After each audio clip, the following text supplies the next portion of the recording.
Rose, dans sa vie au début, elle s'ennuie et elle rêve d'une autre vie. Elle rêve qu'il se passe quelque chose, elle rêve qu'un homme l'emporte, la sorte de son ennui.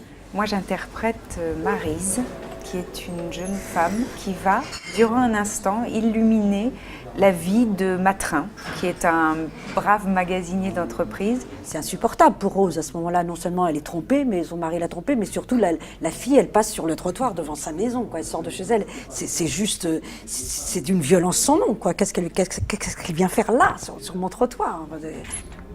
Donc forcément, c'est une réaction. Voilà, alors c'était drôle parce qu'il voulait, je sais pas comment il l'a monté, mais quand on a tourné, il voulait qu'on s'approche façon western, les regards comme ça. Donc c'était très très rigolo à faire. C'est pas des choses qu'on donne à jouer aux filles. Salope. Combien il t'a donné? Hein? Combien il t'a donné? Tu voulais son pognon? C'est mon pognon. Alors tu vas me rembourser puis tout de suite, hein, parce que tes chaussures, ton sac, là, ta jupe, espèce de petite pute, c'est à moi tout ça. Tu comprends? C'est 900 encore l'étiquette. Je travaille, moi, madame. Ah oui? Parce que travailler, c'est débaucher un homme marié. J'ai débauché personne.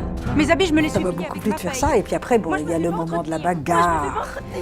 Moi, je me fais porter. En elle-même, hein, bah, faut lâcher les chiens, là, c'est pas... C'est pas vrai? Mon mari m'a tout raconté! Vous êtes une menteuse! Mais comment tu me parles? Mais comment tu me parles? Mais tu vas voir, mais je vais te démolir!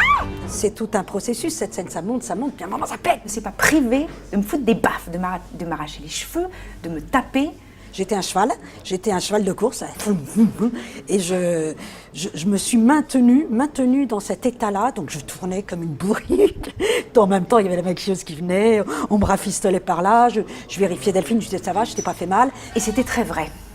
Mais j'y ai pris beaucoup de plaisir. Moi, je restais dedans, quoi, mais pas dedans psychiquement, je m'en fous, je restais dedans physiquement.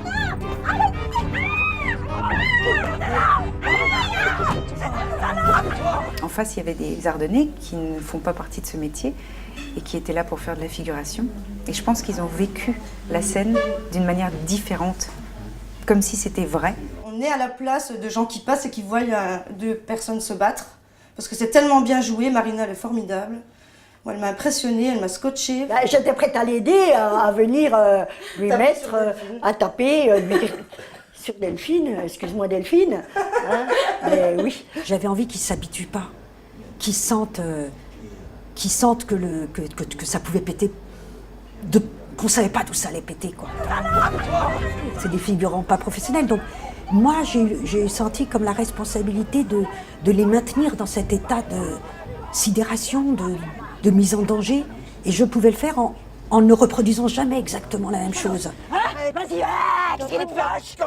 Allez, et la jeunesse c'est pas éternel, petite conne. Hein, tu vas voir, toi aussi t'auras 50 ans un jour. Et tu verras te le prendre. Hein, tu verras ce que c'est. Salope. Regardez-la. Hein, après c'est toi qui vas prendre. Fais gaffe à ton mari, parce que tu vas voir lui aussi. Moi je les remercie, parce que cette scène-là, sans eux, sans leur présence, s'ils n'avaient pas été là, qu'on avait tourné les figurants après ou autrement, j'aurais pas été pareil. Ils m'ont porté.